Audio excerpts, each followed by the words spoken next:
할렐루야. 사랑하는 대강의 가족 여러분, 오늘 하루도 하나님의 말씀과 동행하는 삶이 되길 소망합니다. 오늘 함께 나눌 하나님의 말씀은 빌립보서 3장 1절 말씀입니다. 끝으로 나의 형제들아, 주 안에서 기뻐하라. 너희에게 같은 말을 쓰는 것이 내게는 수고로움이 없고 너희에게는 안전하니라. 아멘. 이 바울은 지금 빌립보 성도들에게 기뻐하라고 권면합니다. 그러나 빌립보 교회 현실은 기뻐할 만한 처지가 아닙니다. 영적인 지도자인 바울은 옥에 갇혀 있고 또 바울이 오랫동안 옥에 갇혀 있는 것 때문에 비관하는 성도들이 늘어만 갑니다. 바울을 위해 파송했던 에바브로디도까지 죽을 병에 들었다는 소식이 들려옵니다. 교회 내부적으로도 심각한 문제들이 교회를 뒤흔들고 있었습니다. 유오디아와 순두계라는 두 여자는 악한 마음으로 교회를 분열시키고 있었고, 유대주의자들은 할례가 중요하다며 신앙의 교리를 흔들어 놓고 있었습니다. 외부의 핍박의 위협은 점점 고조되고 있고, 믿음이 아니라 행위로 완전히 이른다는 사상도 교회를 혼란하게 하고 있었습니다. 이런 와중에 바울은 빌립보 성도들에게 기뻐하라고 권면하고 있는 겁니다. 그런데 단서가 붙었습니다. 기뻐하되 주 안에서 기뻐하라는 것이죠. 빌립보 교회의 주변 상황은 기뻐할 상황이 아닙니다.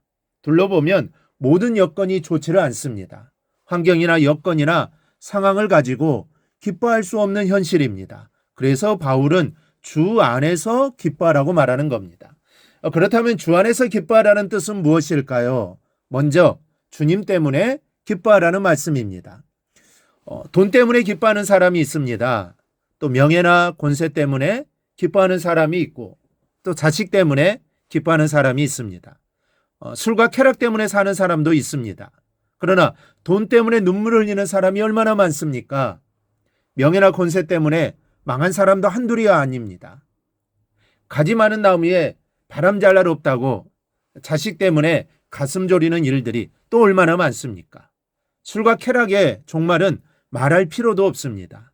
무슨 말입니까? 이런 것들은 진정한 기쁨의 대상이 될 수 없다라는 말입니다. 언제 어떻게 변할지 모릅니다. 기쁨을 주었다가는 어느 순간 아픔과 괴로움을 던져주는 것들이 이런 것들입니다. 그러나 진정한 기쁨을 주시는 분이 계십니다. 일절 변함이 없으시고 언제나 일정하시며 회전하는 그림자도 없으십니다. 한결 같은 마음으로 사랑해 주시고 흔들림 없는 계획으로 인도해 주십니다. 바로 우리 주님이십니다. 주님만 함께 계시면 문제될 것이 하나도 없습니다. 주님을 만난 사람은 모든 슬픔에서, 문제에서, 아픔에서 완전히 벗어나는 기쁨을 얻습니다. 병든 사람이 일어나는 기쁨을 얻었습니다. 가늠한 여인의 용서의 기쁨을 맛보았습니다. 부정했던 세리가 변화의 기쁨을 얻었습니다. 풍랑이 잔잔해지는 구원의 기쁨을 맛보았습니다. 주님 안에 있으면 슬픔도 기쁨으로, 질병도 기쁨으로, 풍랑도 기쁨으로, 제약과 죽음까지도 기쁨으로 변할 줄 믿습니다. 그래서 사도 바울은 주 안에 있으라는 겁니다. 모든 문제 해결점이 계시는 주님 안에 있으라는 것이죠. 그러면 문제될 게 없다라는 것입니다. 그리고 그 주님 안에서 기뻐하라고 권면하는 것입니다. 모든 문제 해결자가 되시는 주님 안에 있으니 당연히 기뻐할 것입니다. 기뻐하지 않을 수 없습니다. 모든 문제들이 해결되고 잘 되니 당연히 기뻐할 것입니다. 오늘 우리에게도 주님 안에 있어 주님이 주시는 기쁨을 만끽하며 살아가기를 바랍니다. 주님에게 답이 있습니다.